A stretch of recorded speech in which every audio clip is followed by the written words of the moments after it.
For me, we are the very small and new one. It is very local and very small one. But there are some nationwide organization we have. There are many INGOs, international NGOs, and also UN agency. And there are some women organization who work for a long time ago, but they mainly focus on development and health issues and like that. Women are not really connected with the health issue and the education issue. We also related to all issues, like the politics is our issue, economy is our issues, and all the issues are related to women. So we try to give several knowledge to the women, but some are just only focus on health, education, parenting, childcare, like that. So there are many organizations who have very long experience for their organization. But one of the problems in our country for the civil society is registration. We don't have a proper NGO law to protect the civil society. In 1988, there is a law, NGO law passed out, but the NGO law is to restrict and oppress the civil society, not to be, not to threaten to the authority, the regime. So the NGO law is very unfair, not updated. That's why now some of the NGOs and civil society trying to draft the new NGO law. So, one of the rules in the NGO law is that every civil society people must be apolitical.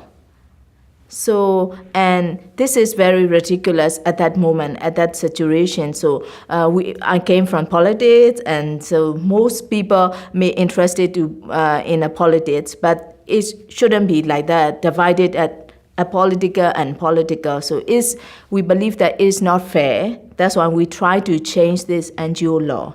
And also, again, registration fee is one of the constraints for our small civil society. Registration fee is a little bit higher. I don't know how to say that. In our 50,000 chats, 500,000 chats for the registration fee. So it's affordable for the small one, because normally we are set up from our own pocket, so we are self-funded by ourselves. So it's not a proper one, I believe like that. And about the international assistance is that I have been to United States last year to attend the National Endowment for Democracy annual donors meeting. At that meeting, there are many donors came and make an annual meeting, and we requested to the donors that at that moment, social assistance, especially for the education and health, is very effective for our country. But if you want to help us, not go through the UN agency or the big INGOs, you should go through the local NGO, very basic civil society, so it will be more, effective to support our people. As you know that all the grants and assistance got the very big NGO, but in practice, the active actors are on the ground, but they don't know how to write the proposal, how to write the financial report, and they have a language barrier, and they are not registered. That's why our people, young people, and our active civil societies are very far away from the international assistance.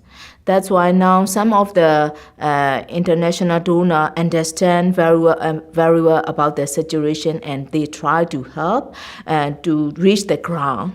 And now some of the NGO like IRI, NDI, and other big INGO came in, and they tried to set up an office, and also they tried to give the capacity building to our activists and the civil society. Now they have already started their project. For the financial assistance for the civil society is still challenging for the real grassroots civil society, because there are many constraints to get them, and they don't have information access. Where is the grant how to apply, and where is the grant application they can get, or they don't know anything about it. So that's why we are thinking to help the civil society in the ground, how we can help and bridge to the international donors and the civil society. We are thinking to such kind of the bridge we can make is very beneficial for our people.